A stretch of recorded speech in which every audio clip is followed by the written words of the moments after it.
আজকের এই মুভিতে আমরা এমন দুজন আপন ভাইকে দেখব যারা তাদের বাবার মৃত্যুর প্রতিশোধ নিতে আন্ডারওয়ার্ল্ডের সব থেকে বড় বড় গ্যাংদের পেছনে পড়ে যায়। তবে সব থেকে মজার বিষয় হচ্ছে তারা দুজনেই দুটো আলাদা আলাদা দেশের সব থেকে ভয়ানক সামরিক অফিসার। অন্যদিকে তারা আবারও একজন আরেকজনকে একেবারেই সহ্য করতে পারতো না। তাহলে কিভাবে তারা তাদের বাবার মৃত্যুর প্রতিশোধ নেবে, সেই সবকিছুকে নিয়েই আজকের এই মুভিটি।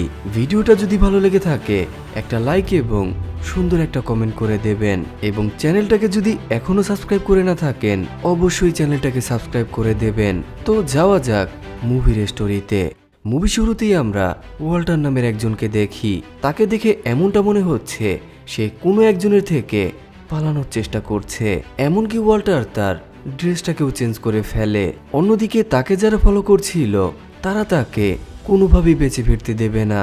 কিছুক্ষণ পর ওয়াল্টার যখন সেখানকার একটি রাস্তা পার হবার চেষ্টা করে তখনই আমরা একটি কাভার্ড ভ্যানকে দেখি যেটা সোজা ওয়াল্টারকে ধাক্কা দেয়। ওয়াল্টার সেখানেই মৃত্যুবরণ করে। কিছুক্ষণ পর আমরা জেমস নামের একজন দক্ষ নেভি সিল অফিসারকে দেখি। জেমস একটা সময় এখানকারই নেভি সিলদের হয়ে কাজ করত, তবে সে এখন নতুন সদস্যদের ইনস্ট্রাক্টর হিসেবে কাজ করছে। এভাবেই সে যখন তার ট্রেনিং শেষ করে তার ড্রেসিং রুমের দিকে যাচ্ছিল তখনই সেখানকার একজন অফিসার তাকে এসে জানায়, আমাদের কাছে ইনফরমেশন এসেছে তোমার বাবার রোড অ্যাক্সিডেন্টে মৃত্যু ঘটেছে। পরবর্তীতে আমরা জেমসকে তার বাবার লাশের সামনে দেখি, যেখানে জেমস তার বাবার লাশটাকে দেখে প্রথম দিকে কিছুটা কষ্ট পেলেও পরবর্তীতে আমরা তার মধ্যে কোনো রকম পরিবর্তন লক্ষ্য করি না। আর এখান থেকে আমরা এটা বুঝতে পারি জেমস এবং তার বাবার মধ্যকার সম্পর্ক খুব একটা ভালো ছিল না। পরবর্তীতে আমরা জেমসকে তার পরিবারের সদস্যদের সাথে দেখি, যেখানে সে তার স্ত্রীকে তার বাবার মৃত্যু সম্পর্কে জানায়। তবে সে তাকে এটা এমনভাবে বলে যেন তার জন্য এটা একেবারেই সাধারণ একটা বিষয়। সে তার স্ত্রীকে জানায় ওয়াল্টার মারা গেছে। এমনটা তো অনেক আগেই হবার ছিল, কারণ ওর বন্ধুর থেকে শত্রুর সংখ্যা বেশি। কিন্তু তার স্ত্রী তাকে জানায় তিনি যেমনই হোক না কেন উনি তো আপনার বাবাই, তাই তার আত্মার মাগফিরাতের জন্য অবশ্যই আপনাকে একটি অনুষ্ঠানের আয়োজন করতে হবে এবং সেখানে আপনার ছোট ভাইকেও ইনভাইট করতে হবে। কিন্তু জেমস তাকে জানায় ওর বাবার মৃত্যুতে কোনো রকম যায় আসে না, কারণ উনি বেঁচে থাকা সত্ত্বেও গত 10 বছরে ও ওনার সাথে একবারও দেখা করতে আসেনি, এমনকি একবারের জন্য কথা বলেনি। তাই আমার কাছে মনে হয় না ও ওখানে কোনোভাবে আসবে। কিন্তু তার স্ত্রী তাকে জানায় তোমাকে অবশ্যই একবার চেষ্টা করা উচিত। আর এভাবেই আমাদের সামনে ওয়াল্টারের ছোট ছেলেকে নিয়ে আসা হয়। জন যখন তার বাসার মধ্যে আসে তখন সে তার গার্লফ্রেন্ডকে দেখে যে তাকে ছেড়ে দেওয়ার সিদ্ধান্ত নিয়েছে। জন তখন তার গার্লফ্রেন্ডকে ইমপ্রেস করার জন্য অনেকভাবেই চেষ্টা করতে থাকে, কিন্তু কিছুতেই কিছু হয় না। তার গার্লফ্রেন্ড তাকে জানায় আমার প্রতি তোমার কোনো রকম ইন্টারেস্ট নেই, এমনকি আজ আমার জন্মদিন ছিল তুমি সেটাকেও ভুলে গেছো। তাই আমার কাছে মনে হয় না আমার থাকা না থাকা তোমার জীবনে কোনো রকম ইম্প্যাক্ট ফেলবে। এরপরও জন তাকে আটকানোর জন্য বিভিন্নভাবে চেষ্টা করতে থাকে, এমনকি জন তার গার্লফ্রেন্ডের নিজস্ব ভাষায় কথা বলার চেষ্টা করে, কিন্তু কোনো কিছুতেই লাভ হয় না। শেষ পর্যন্ত তার গার্লফ্রেন্ড জনের বাড়িটাকে ছেড়ে চলে যায়। পরবর্তীতে জন যখন তার রুমের মধ্যে ঘুমাচ্ছিল তখনই তার কাছে জেমসের স্ত্রীর কল আসে, যেখানে সে তাকে জানায় তোমার বাবার অ্যাক্সিডেন্টে মৃত্যু হয়েছে, এই জন্য আমরা একটি অনুষ্ঠানের আয়োজন করতে যাচ্ছি, তোমাকে অবশ্যই সেখানে আসতে হবে। কিন্তু জন তাকে জানায় আমি তো মনে করেছিলাম উনি হয়তোবা অনেক বছর আগেই মারা গেছে, তবে ওনার মৃত্যুতে আমার কোনো কিছু যায় আসে না, তাই আমার ওখানে আসার কোনো রকম প্রয়োজন নেই। কিন্তু জন যখন ফোনে কথা বলছিল তখনই আমরা দুজন জাপানি নাগরিককে দেখি যারা জনের উপরে অতর্কিত হামলা করে। জন যখন তাদেরকে পরিচয় জিজ্ঞাসা করে তারা নিজেদেরকে ইয়াকুজা গ্যাংয়ের সদস্য হিসেবে পরিচয় দেয়। এরপর জন তাদেরকে আবারও জিজ্ঞাসা করে তোমরা কেন আমার উপর হামলা করেছো? তখন ইয়াকুজা গ্যাংয়ের সদস্যরা তাকে জানায় ওয়াল্টার তোমার কাছে যেই পার্সেলটাকে পাঠিয়েছে আমরা ওটাকেই নেওয়ার জন্য এসেছি। জন তাদেরকে জানায় আমার কাছে কোনো পার্সেল আসেনি এবং আমার বাবা মারা গেছে আমি সেটা এক্ষুনি জানতে পারলাম, এই জন্য আমি তোমাদেরকে কোনোভাবেই সাহায্য করতে পারবো না। কিন্তু তারা জনের কথা একেবারে বিশ্বাস করতে চায় না, তারা জনকে সেখানেই মেরে ফেলতে চায়। কিন্তু জন হচ্ছে একজন দক্ষ সিক্রেট এজেন্ট অফিসার, এই জন্য জন তাদেরকে নিমিষেই শেষ করে ফেলে। পরদিন আমরা ওয়াল্টারের ফিউনারেল অনুষ্ঠানটাকে দেখি। জেমস অনুষ্ঠানটাকে শুরু করতে যাচ্ছিল তখনই আমরা জনকেও সেখানে দেখি। জনের আত্মীয়রা তাকে দেখে অনেক বেশি খুশি, কিন্তু জন এবং জেমস দুজন দুজনকে একেবারেই সহ্য করতে পারছিল না। তবে তাদের আত্মীয়রা তাদেরকে কোনো রকমে শান্ত করে। সবকিছু শেষ হলে সবাই আবারও বাড়িতে ফিরে যায়। ঘরে যাবার আগে তারা যখন একে অপরের সাথে কথা বলছিল, তখন আমরা এটা জানতে পারি জেমস এবং জনের বাবা একজন হলেও মা আসলে দুজন। জেমস জনকে এই জন্যই দেখতে পারতো না কারণ তার বাবা তার মাকে ছেড়ে জনের মাকে বিয়ে করেছিল। অন্যদিকে জনের মাও বেশি দিন বাঁচতে পারেনি, তাকে কেউ নৃশংসভাবে হত্যা করেছে। এই জন্য জনকেও একাই বড় হতে হয়েছে। অন্যদিকে ওয়াল্টারের তার সন্তানদের প্রতি কোনো রকম ভ্রুক্ষেপ ছিল না, এই জন্য তাদের পুরো পরিবারটাই একে অপরকে কখনোই দেখতে পারতো না, এমনকি যোগাযোগও পর্যন্ত রাখতো না। পরবর্তীতে তারা যখন খাবার খাচ্ছিল, তখন জন সবাইকে জানায় ওয়াল্টারের মৃত্যুটা মোটেও কোনো অ্যাক্সিডেন্টের ঘটনা না, ওনাকে নিশ্চয়ই কেউ একজন হত্যা করেছে। কারণ গতকাল রাতে ইয়াকুজা গ্যাংয়ের সদস্যরা আমার উপরে একটি পার্সেলের জন্য হামলা করেছে, যেটা নাকি ওয়াল্টার আমার উদ্দেশ্যে পাঠিয়েছে। এই জন্য আমার দৃঢ় বিশ্বাস ওয়াল্টারের মৃত্যুর পেছনে নিশ্চয়ই কোনো বড় রহস্য জড়িত, এবং আমি সেটাকে অবশ্যই খুঁজে বের করব। পরবর্তীতে আমরা জেমসকে জনের সাথে দেখা করতে দেখি, যেখানে জেমস তাকে জানায় তোমার এই কথাগুলো ওখানে বলাটা মোটেও উচিত হয়নি, কারণ ওখানে আমার বাচ্চারও উপস্থিত ছিল। তবে সব থেকে বড় কথা হচ্ছে ওয়াল্টারের বিষয়ে এখন তোমার এত বেশি মাথা ব্যথা কেন? তুমি তো ওকে দু চোখেও দেখতে পারতে না, এমনকি কখনো যোগাযোগ পর্যন্ত করনি, তাহলে এখন এগুলো করার মানেটা কি? জন তাকে জানায় তুমি আমাকে নাই সাহায্য করতে পারো, তবে আমি এগুলোর শেষ পর্যন্ত দেখে ছাড়বো।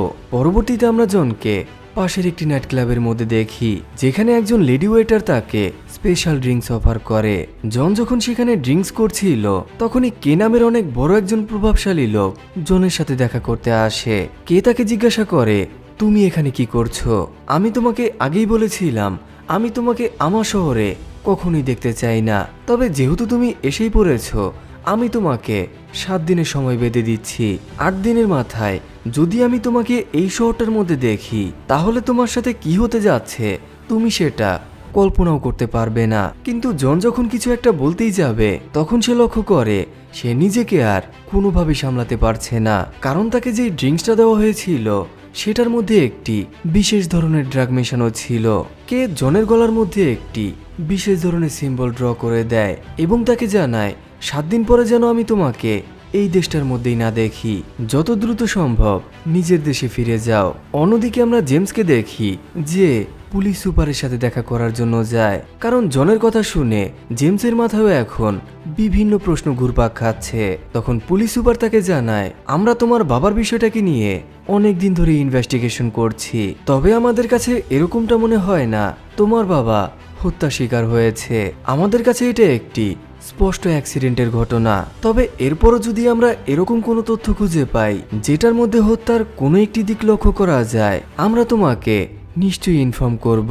অন্যদিকে আমরা জনিকে ওয়াল্টারের বাসার মধ্যে দেখি, সে যখন চারদিকে ভালোভাবে দেখছিল, তখনই আমরা পিকা নামের একজন ছেলেকে দেখি যে ওয়াল্টারের রুমের মধ্যে আসে। জন তখন কোনো রকমের রুমটার মধ্যে লুকায়। পরবর্তীতে জন যখন তাকে ধরার চেষ্টা করে, পিকা কোনো রকমে সেখান থেকে পালায়, তবে পিকা বেশি দূর পালাতে পারে না। কিছুক্ষণ পর আমরা পিকাকে জনের সামনে বসা অবস্থায় দেখি, যেখানে জন তাকে জিজ্ঞাসা করে তুমি আমার বাবার রুমে কেন গিয়েছিলে? তখন পিকা তাকে জানায় তুমি ওয়াল্টারের ছেলে। আসলে আমি ওয়াল্টারের হয়েই বেশ কয়েক বছর ধরে কাজ করছি, যেহেতু ওয়াল্টারের এখন এই পৃথিবীতে নেই, এই জন্য আমি তার রুমটাকে দেখার জন্য গিয়েছিলাম। তখন জন তাকে জিজ্ঞাসা করে আমার বাবার মৃত্যুর পেছনে কাদের কাদের হাত থাকতে পারে? পিকা তাকে জানায় পুরো শহরটার মধ্যেই তোমার বাবার অসংখ্য শত্রুরা রয়েছে, এই জন্য আমি স্পেসিফিকলি কোনো একজনের নাম বলতে পারবো না। কথা বলার এক পর্যায়ে জনের নজর রুমের মধ্যে থাকে একটি সার্ফিং বোর্ডের দিকে যায়। জন যখন সার্ফিং বোর্ডটাকে ভালোভাবে চেক করতে থাকে, তখনই সে সেখানে একটি সিক্রেট জায়গার লোকেশন দেখে। অন্যদিকে আমরা জেমসকে দেখি যে ওই জায়গাটার মধ্যে যায় যেখানে তার বাবার অ্যাক্সিডেন্টটা হয়েছিল। সে তখন পাশে একটি রেস্টুরেন্টে সিসিটিভি ক্যামেরা দেখে। জেমস সোজা রেস্টুরেন্টের মধ্যে চলে যায় এবং সেখানকার লোকদেরকে ফুটেজটাকে দেখানোর জন্য বলে, কিন্তু রেস্টুরেন্টের সদস্যরা তাকে জানায় আমরা কোনোভাবেই তোমাকে ফুটেজটাকে দেখাতে পারবো না। জেমস তাদেরকে অনেকগুলো টাকা অফার করে, কিন্তু তারা টাকা নিতেও রাজি না। তখন জেমস তাদেরকে জানায় আমি এগুলো তোমাদেরকে এমনি এমনি দিচ্ছি না, বরং আমি তোমাদেরকে এখন এমনভাবে ধোলাই করব এগুলো পরবর্তীতে তোমাদের চিকিৎসার জন্য খরচ হবে। তাই আমি যেমনটা বলছি সোজা কথা মতো কাজ করতে থাকো। অন্যদিকে আমরা জনকে দেখি যে এখনো নকশাটাকে ভালোভাবে পর্যবেক্ষণ করছে। ঠিক তখনই জেমসও সেখানে আসে। প্রথম দিকে কেউ কাউকে চিনতে না পারলেও পরবর্তীতে জন তাকে নকশাটার বিষয়ে জানায়। অন্যদিকে জেমসও তাকে সেখানকার ফুটেজগুলোকে দেখার জন্য বলে। ফুটেজগুলোকে দেখে তারা এটা ভালোভাবে বুঝতে পারে তাদের বাবার মৃত্যুটা মোটেও কোনো অ্যাক্সিডেন্টের ঘটনা না, বরং তাদের বাবাকে জেনে বুঝে হত্যা করা হয়েছে। কারণ যেই ভ্যানটার মাধ্যমে তার বাবাকে হত্যা করা হয়েছে সেটার মধ্যে কোনো রকম নাম্বার প্লেট লাগানো ছিল না। কিছুক্ষণ পর তারা যখন গাড়িতে করে যাচ্ছিল তখন বেশ কয়েকজন গুন্ডা জনদের উপরে অতর্কিত হামলা চালায়। তারা কিছু বুঝে ওঠার আগেই সন্ত্রাসীগুলো তাদের উপরে লাগাতার ফায়ার করতে থাকে। যেহেতু তারা কোনোভাবেই তাদের উপরে ফায়ার করতে পারছিল না, এই জন্য জন গাড়ি থেকে বাইরে বেরিয়ে যায়। অন্যদিকে জেমসও গাড়ির উপরে উঠে যায়। তখনই আমরা জনকে দেখি যে জেমসকে গাড়ি থেকে ঝাঁপ দেওয়ার জন্য বলে। জেমস যখনই গাড়ির উপর থেকে ঝাঁপ দেয় জন পুরো গাড়িটাকে ব্লাস্ট করে দেয়। আর এভাবেই তারা ওই সন্ত্রাসীগুলোদের হাত থেকে কোনো রকমে নিজেদেরকে রক্ষা করে। তবে জেমসের জনের এই কর্মকাণ্ড একেবারেই পছন্দ হয় না, কারণ জন তার পুরো গাড়িটাকে ব্লাস্ট করে দিয়েছে। জন তাকে জানায় এটাই একমাত্র ওয়ে ছিল। পরবর্তীতে আমরা তাদেরকে পুলিশ সুপারের সামনে বসা অবস্থায় দেখি, যেখানে পুলিশ সুপার তাদেরকে জানায় জেমস তুমি এটা ভুলে গেলে চলবে না, তুমি আমার এই এরিয়ার কোনো রকম সামরিক অফিসার না। অন্যদিকে জন তুমি তো কোনো পুলিশের সাথে জড়িত না, তাই আমার কাছে মনে হয় তোমাদের আমার উপর ভরসা রাখা উচিত এবং আমি এটাকে নিজেদের মতো করে পর্যবেক্ষণ করব। তোমাদের বাড়িতে ফিরে যাওয়া উচিত। পরবর্তীতে তারা যখন বাড়িতে ফিরে আসে তখন আমরা জেমস এবং জনকে দেখি যারা ওই নকশাটাকে ভালোভাবে পর্যবেক্ষণ করছে এবং তাদের সাথে নানি নামের একজন উকিলকেও আমরা সেখানে দেখি। নানি তাদেরকে জানায় তোমরা যে নকশাটার কথা বলছো এটা একটি ক্যাসিনোর নকশা, যেটা শীঘ্রই হতে যাচ্ছে। আর এটাকে বানাতে যাচ্ছে মার্কাস নামের সবথেকে ধনী একজন ব্যক্তি, কিন্তু কেউই জানে না কে এই ক্যাসিনোটাকে বানাতে যাচ্ছে অথবা কবে এবং কোথায় হতে যাচ্ছে। তবে ওয়াল্টার এটা জানতে পেরেছিল, তাই তারা তাকে দুনিয়া থেকে সরিয়ে দিয়েছে। পরদিন আমরা জন এবং জেমসকে ওই জায়গাটাতে দেখি যেখানে ওই ক্যাসিনোটা হতে যাচ্ছে। কিন্তু তারা যখন সেখানে যায় তখন তারা বেশ কয়েকজন সাধারণ নাগরিককে দেখে যারা ওই জায়গাটার মধ্যে কোনো রকমই বসবাস করছে, কারণ এই জায়গাটা কারো নামেই দলিল করা না। তবে সবথেকে বড় বিষয় হচ্ছে এখানকার লোকেরা এটা জানে না শীঘ্রই এখানে একটি ক্যাসিনো তৈরি করা হবে এবং তাদেরকে এই জায়গাটাকে ছেড়ে দিতে হবে। তখনই কাল তাদেরকে দ্রুত দেখা করার জন্য বলে। তারা যখন কালের সাথে দেখা করার জন্য যায় তখন কাল তাদেরকে জানায় আমরা ওই ভ্যানটাকে খুঁজে পেয়েছি, তবে সেটার মধ্যে আমরা কোনো নাম্বার প্লেট খুঁজে পাইনি। অন্যদিকে ড্রাইভারও মারা গেছে। আমরা এখনো এটা বলতে পারছি না ভ্যানের আসল মালিকটা আসলে কে, তবে শীঘ্রই আমরা এটাকেও খুঁজে বের করব। তখনই পিকা সেখানে আসে এবং জনদেরকে জানায় আজ রাতে মার্কাসে একটি পার্টির আয়োজন করতে যাচ্ছে, আমি সেখানে ওয়েটার হিসেবে কাজ করতে যাব। পরবর্তীতে আমরা জনদেরকেও সেখানে দেখি। পার্টিটার মধ্যেই জনের সাথে মনিকা নামের একটি মেয়ের পরিচয় হয়। কিছুক্ষণ কথা বলার পরে মনিকা নিজেকে মার্কাসের স্ত্রী হিসেবে পরিচয় দেয়। জন তখন তাকে নিজের বাবার পরিচয়টাকে দেয়। মনিকা তাকে বলে ও আচ্ছা তুমি ওয়াল্টারের ছেলে, আমি ওয়াল্টারকে আমার স্বামীর উপরে নজর রাখার জন্য হায়ার করেছিলাম, কিন্তু ওয়াল্টারের এভাবে মৃত্যু হয়ে গেল, এই জন্য আমি জানতেই পারিনি ওর বিষয়ে কি জানতে পেরেছে। তবে আমি তোমার সাথে একান্তে কথা বলতে চাই, কাল তুমি এখানে একা আমার সাথে দেখা করতে আসবে। তখনই মার্কাসের লোকেরা জন এবং জেমসকে মার্কাসের কাছে নিয়ে যায়, যেখানে মার্কাস তাদেরকে জানায় তোমরা এখানে কি করছো। তবে তোমরা যদি এটা মনে করে থাকো তোমার বাবাকে আমি হত্যা করেছি, তাহলে তোমাদের মতো গাধা এই পৃথিবীতে 3 নাম্বারটি আর নেই। আমি তোমাদের বাবাকে আমার নিজের কাজের জন্য রেখেছিলাম, যাতে ও আমার স্ত্রীর উপর নজর রাখতে পারে, কারণ আমার মনে হয়েছিল ওর অন্য কারোর সাথে সম্পর্ক। কিন্তু কিছু বুঝে ওঠার আগেই ওয়াল্টারের মৃত্যু হয়ে গেল। তাই তোমরা যদি আমাকে সন্দেহ করে থাকো সেটা তোমাদের বোকামি ছাড়া আর কিছুই না। মার্কাস এবং জন দুজনে এটা ভেবে অবাক হয়, কারণ স্বামী স্ত্রী একজনকে হায়ার করেছিল দুজনের উপর নজর রাখার জন্য। পরদিন জন যখন মনিকার সাথে দেখা করার জন্য যায় তখন সে এটা জানতে পারে মনিকাকে কেউ একজন নৃশংসভাবে হত্যা করেছে। জনের সন্দেহ প্রথমেই মার্কাসের উপরে যায়। জন মনে মনে ভাবতে থাকে যে নিজের স্ত্রীকে হত্যা করতে পারে সে তাহলে যা খুশি করতে পারে। কিছুক্ষণ পর আমরা জনকে মার্কাসের বাড়ির মধ্যে দেখি, যেখানে সে মার্কাসের লোকদের সাথে ভয়াবহ একটি ফাইটে জড়িত হয়। কিন্তু মার্কাসের কাছ পর্যন্ত পৌঁছানোর আগেই মার্কাসের লোকেরা তাকে একেবারেই বেহুশ করে ফেলে। তখনই মার্কাস তার সামনে আসে।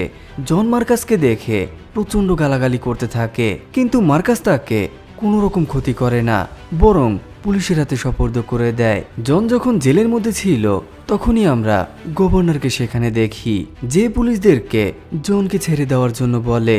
জন যখন বাইরে বেরিয়ে আসে তখনই সে জেমসকে সেখানে দেখে, আর এভাবেই আমরা এটা বুঝতে পারি জনকে জেমসই সারানোর ব্যবস্থা করেছে। কিন্তু জন তাকে একদমই পাত্তা দেয় না। জন যখন সেখান থেকে চলে যাচ্ছিল তখন জেমস তার সাথে কথা বলার জন্য আসে।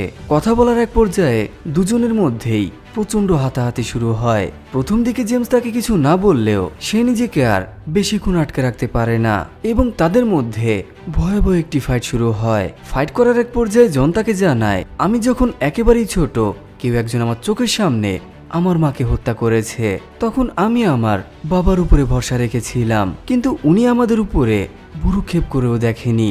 এই জন্য আমার শেষ ভরসা তোমার উপরে ছিল, কিন্তু অনেকটা সময় অপেক্ষা করার পরেও তুমিও সাহায্যের জন্য আসোনি। তখন জেমস তাকে জানায়, আমি এগুলোর জন্য ক্ষমা চাইছি, কারণ ছোটবেলা থেকে আমি তোমাকে একেবারেই ঘৃণার চোখে দেখতাম, কারণ আমার বাবা আমার মাকে ছেড়ে তোমার মাকে বিয়ে করেছিল।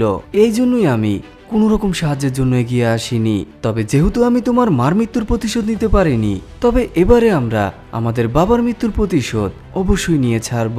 পরবর্তীতে তারা যখন বাসায় ফিরে আসে তাদেরকে আমরা প্রচন্ড আহত অবস্থায় দেখি। লাইলা তাদের থেকে কারণগুলো জানতে চাইলে জনরা তাকে জানায় আমাদের উপরে কয়েকজন গুন্ডা আক্রমণ চালিয়েছিল, কিন্তু লাইলা এটা ভালোভাবেই বুঝতে পারে এরা নিশ্চয়ই মিথ্যা কথা বলছে, বরং এরা নিজেদের মধ্যেই লড়াই করে এসেছে।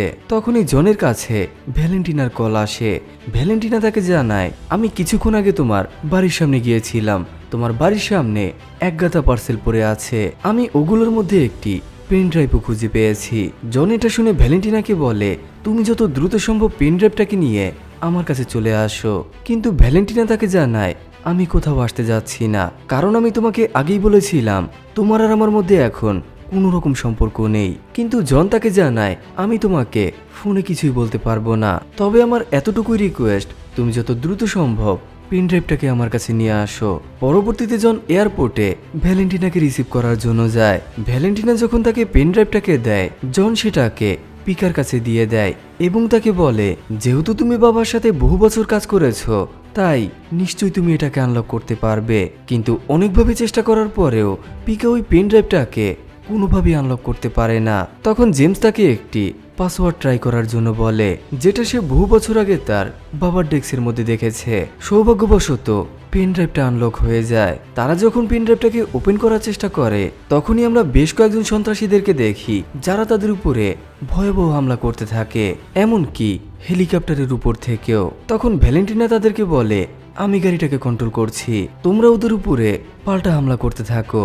আর এভাবেই জন এবং জেমস মিলে ওই গুন্ডাগুলোকে এক এক করে শেষ করতে থাকে, এমনকি জেমস হেলিকপ্টারটাকেও ধ্বংস করে দেয়। পরবর্তীতে তারা যখন পেন ড্রাইভটাকে ভালোভাবে চেক করতে থাকে তখন তারা এটা বুঝতে পারে এখানে 12 মিলিয়নের একটি ট্রানজ্যাকশনের ডিটেল সেভ করা, যেটা সবগুলো একজন গভর্নমেন্ট অফিসারের ব্যাংক অ্যাকাউন্টে। তারা এটা ভালোভাবে বুঝতে পারে এই সব কিছুর পেছনে গভর্নমেন্টের লোকেরাও জড়িত। পরবর্তীতে আমরা নানিকে এই সকল প্রমাণগুলোকে নিয়ে একজন গভর্নমেন্ট অফিসারের সাথে দেখা করতে দেখি, যেখানে সে তাকে মার্কাসের পুরো প্ল্যানটা সম্পর্কে বলে। নানি তাকে জিজ্ঞাসা করে এরকম একটি কাজে সরকার কিভাবে তাকে অনুমতি দিল, এমনকি ওখানে এখনো বেশ কয়েকজন লোকজন বসবাস করে। যদি এটাকে বাস্তবায়ন করা হয় ওদের সবাইকে জায়গাটাকে ছেড়ে দিতে হবে, তাহলে কিভাবে এটাকে সরকার মেনে নিল? অফিসার তাকে জানায়, তোমার সকল ডিটেলসগুলোকে আমার কাছে জমা রেখে যাও, আমি এগুলোকে নিয়ে উপর মহলের সাথে কথা বলে দেখছি। অন্যদিকে জনরা যখন বাসায় ফিরে আসে তারা লাইলাকে কোথাও খুঁজে পায় না। অনেকক্ষণ খোঁজাখুঁজি করার পরে জেমস তার সন্তানদেরকে বাথরুমের মধ্যে খুঁজে পায়, যেখানে তারা প্রচন্ড পরিমাণে কান্না করছে।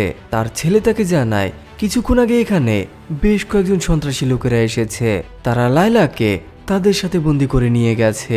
জেমস এগুলোকে শুনে প্রচন্ড পরিমাণে টেনশনের মধ্যে পড়ে যায়। ঠিক তখনই তার কাছে মার্কাসের কল আসে।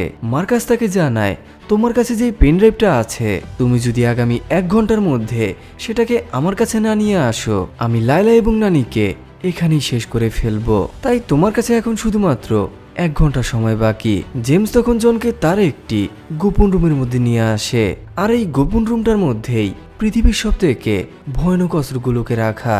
আর এভাবেই তারা বেরিয়ে যায় মার্কাসকে শেষ করার জন্য।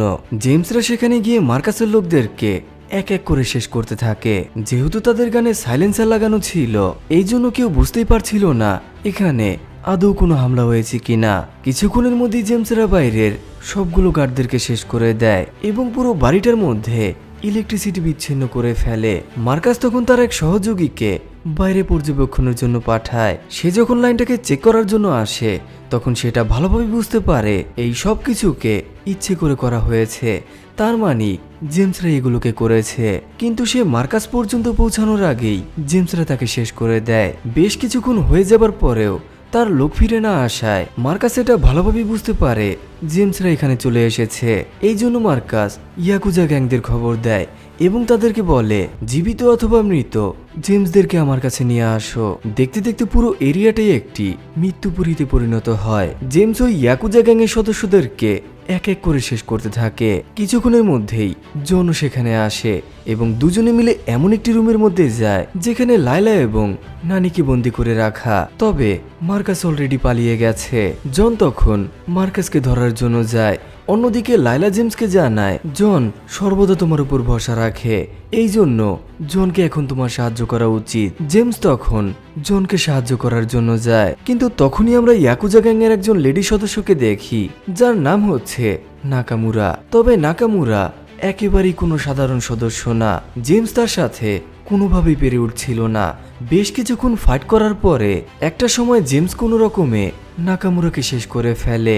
অন্যদিকে আমরা মার্কাসকে দেখি যে একটি বোট নিয়ে কোনো রকমে সেখান থেকে পালানোর চেষ্টা করছে। আর এভাবেই জন এবং মার্কাসের মধ্যে ভয়াবহ একটি ফাইট শুরু হয়। প্রথম দিকে মার্কাস তার সাথে পেরে না উঠলেও একটা সময় মার্কাস তাকে প্রচন্ড আহত করে ফেলে। সে তাকে মারার আগে তার বাবার সম্পর্কে বলে। মার্কাস তাকে জানায়, তোমার বাবাকে আমি আমার স্ত্রীর উপর নজর রাখার জন্য হায়ার করেছিলাম, কিন্তু ও একটু বেশি মাথা ঘামাচ্ছিল। ও আমার গোপন বিষয়গুলোকে খুঁজে খুঁজে বের করতে থাকে, এমনকি আমার পরবর্তী প্ল্যান সম্পর্কেও। এই জন্য আমার ওকে বাধ্য হয়েই হত্যা করতে হয়েছে। এখন তোমরা দুজনই হলে আমার একমাত্র শেষ বাধা, তাই আজ আমি তোমাদের দুজনকে এখানে শেষ করব। মার্কাস যখন তাকে এগুলোকে বলছিল, জন তার সামনে জোরে জোরে হাসতে থাকে। মার্কাস কারণ জানতে চাইলে জন তাকে গ্রেনেডটাকে দেখায় এবং কিছুক্ষণের মধ্যেই ভয়াবহ একটি বিস্ফোরণ হয়। জেমস এটাকে দেখে প্রচন্ড পরিমাণে আঁতকে ওঠে, কিন্তু সৌভাগ্যবশত জন পাশেই পানির মধ্যে পড়ে যায়। জেমস তখন তাকে দ্রুত পানি থেকে বের করে আনে এবং কোনো রকমে তার প্রাণ বাঁচায়। পরদিন আমরা পুলিশ সদস্যদেরকে ওই গভর্নমেন্ট সদস্যকে অ্যারেস্ট করতে দেখি। অন্যদিকে আমরা জেমসদেরকে দেখি যারা একটি বিচের মধ্যে একসাথে সময় কাটাচ্ছে। ঠিক তখনই কে জনের সাথে দেখা করার জন্য আসে। কের কথা শুনে জন এটা ভালোভাবেই বুঝতে পারে আসলে কে কখনোই তাদের বিপক্ষে ছিল না, বরং কে এটা ভালো করেই জানতো জেমস এবং জনই একমাত্র মার্কাসকে শেষ করতে পারে। কারণ মার্কাস যদি কোনোভাবে ওই ক্যাসিনোটাকে তৈরি করতে পারত, তাহলে কের ক্ষমতা এই শহর থেকে একেবারেই নিঃশেষ হয়ে যেত। কথা বলার এক পর্যায়ে কে তাকে ছোট্ট একটি কাগজের টুকরো দেয় এবং তাকে বলে, এখানেই লেখা আছে কে তোমার মাকে হত্যা করেছে। জন তখন ওই কাগজটাকে জেমসের কাছে নিয়ে আসে। জেমস নামটাকে পড়ে কাগজটাকে পুড়িয়ে ফেলে এবং আবারও তাদের পরিবারের সদস্যদের সাথে যোগ দেয়। আর এভাবেই এই অসাধারণ মুভিটি এখানেই শেষ হয়ে যায়।